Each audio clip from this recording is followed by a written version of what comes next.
ካሁን በኋላ ሜሪም ዳኒም በቃ እዚች ጋር ያበቃል። አያስፈልጓትም ለሩታ ከዚህ ሰዓት ጀምሮ ማለት ነው። በሩታ ህይወት አያገባችሁም ያገባችኋል ለምትለው ኤፍሬም በመጀመሪያ አንተም አያገባህ ገባ። አንተም የሚመለከት ጉዳይ አይደለም ይሄ። ሲቀጥል ደግሞ ማለት ነው ሩታ የራሳችሁን ህይወት ኑሩ ላልሽው ነገር አንቺ ነሽ ኑሯችን አላስኖር ያልሽው።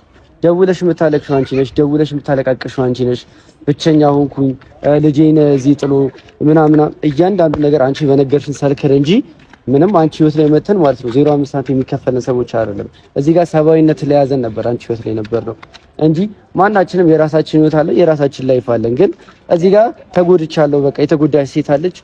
እህታችን ብትሆን ላደርግ የምችለው ነገር አድርጊያለሁ እንደ መልካምነት። ሲቀጥል ደግሞ ከሰራሽው ትክክል ነገር ማለት ነው አብርሃም ይቅርታ መጠየቅሽ በጣም አሁን ላይ የተረዳው ትክክለኛ ነገር አብርሃም ያንቺን ማንነት ቀድሞ አይቷል።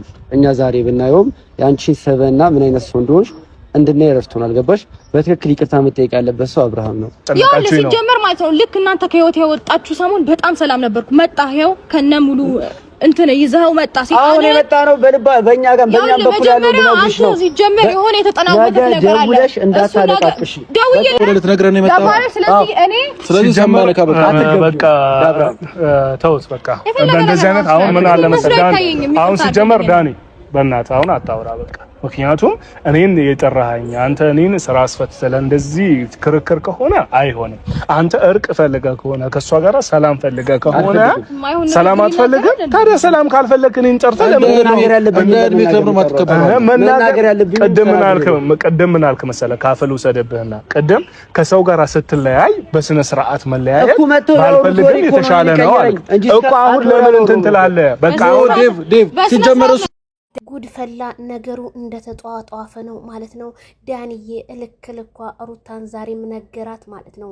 አንቺ ስታስመሲ እኛ አለመረዳታችን እንጂ እየደወልሽ እንደዚህ ችግር ደርሶብኛል እኔና ልጄ ብቻ ነን እያልሽ እኔና ሜሪን ስታስቸግሪን የነበረ ከስራችን ላይ እያፈናቀልሽ እያሯሯሽን እኛ ካንቺ ምንም ጥቅም አላገኘንም ነገር እንጂ ሲሉ የዳኒ እና እንግዲህ ሜሮንን ወክሎ ተናገረ ማለት ነው። በጣም አስመሳይ ነሽ፣ አብርሃምን ይቅርታ መጠየቅ አለብን። አብርሃም በጣም ተጎድቷል። አብርሃም ለካ አይቶሽ ነው እንደዛ ሲናገር የነበረው። እኛማ ቂሎቹ አንቺ ጋር ስንመላለስ የነበረ ዛሬም በማስመሰል ደረጃ ይሄንን ያህል ከሃዲ ነሽ ሲሉ ዳኒ እንግዲህ ተናግሯል ማለት ነው። እንግዲህ የሩታ ወንድም ያብርሽ ወንድም ዲቪዬ እውነቱን ግልጽ ሊያረግም ቢሞክር ማንንም አልሰማውም። ዳኒ ሪያል ሾው በጣም እሳት ጎርሶ ነው የመጣው ማለት ነው። ጉድ ሩታ ከሁሉም ተጣላች። እንግዲህ ከማጋ ጓደኝነትን ልይዝ ነው ከነ አብርሽ ጋር በፍጹም አይሆንም። ጥግሽን ያዢ እልሻለሁ።